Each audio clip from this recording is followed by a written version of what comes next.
Si vous rejetez systématiquement le mérite lié à vos travaux, si vous attribuez leur succès à des éléments extérieurs, si vous pensez que finalement vous avez juste eu de la chance ou que c'était pas si compliqué que n'importe qui aurait pu réussir à le faire, vous souffrez probablement du syndrome de l'imposteur.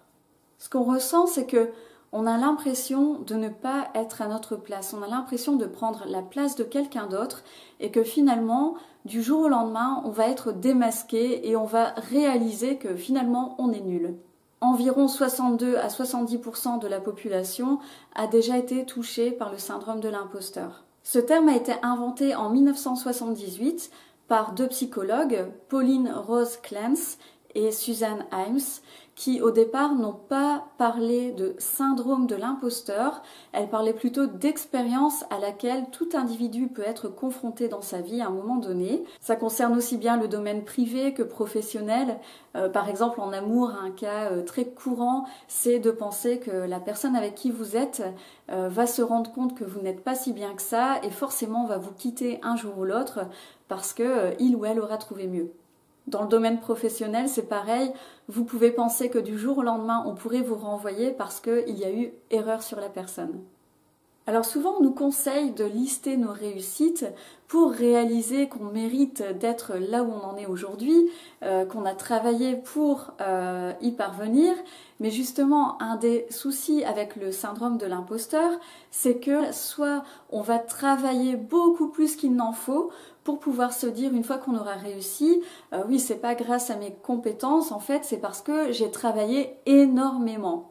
Ou alors, on a peur de réussir quelque chose, on va se mettre des bâtons dans les roues, on va freiner notre évolution, on ne va pas être complètement investi dans notre projet pour pouvoir se dire à la fin, bah oui, non, j'ai pas réussi, je suis vraiment nulle, c'est bien ce que je pensais. Mais comme je l'ai déjà expliqué dans ma vidéo sur les croyances, si vous ne l'avez pas encore vue, je vous invite à la regarder. On cherche à donner raison à nos croyances. Donc si vous pensez que vous êtes nul, vous allez agir en fonction et vous n'allez pas réussir à réaliser votre projet.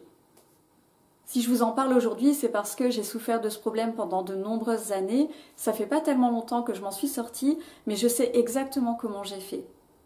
Alors comment faire pour réaliser à partir d'aujourd'hui qu'on mérite d'être là où on en est, qu'on mérite nos réussites passées et aussi qu'on mérite de réussir nos projets futurs.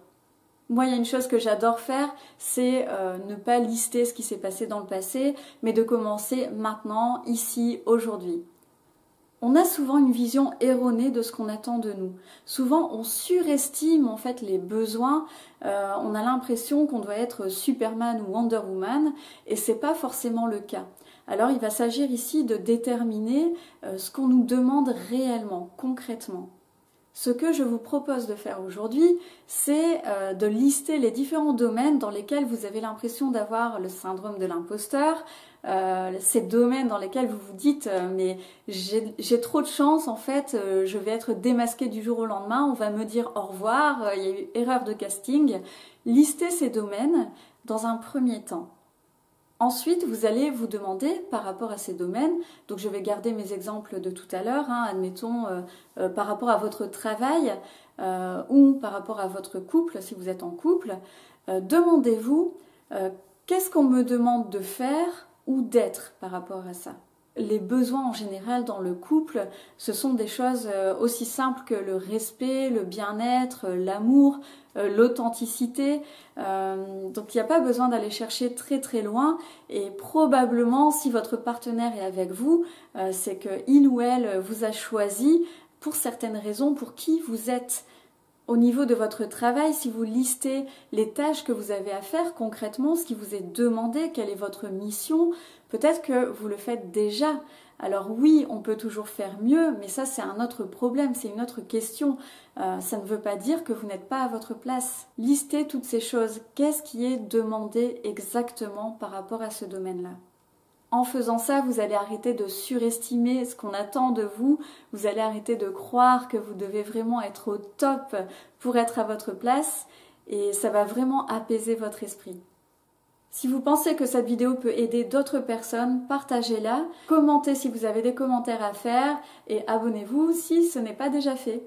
Je vous dis à bientôt pour la prochaine vidéo et n'oubliez pas, mettez de la passion dans votre vie, personne ne peut le faire à votre place.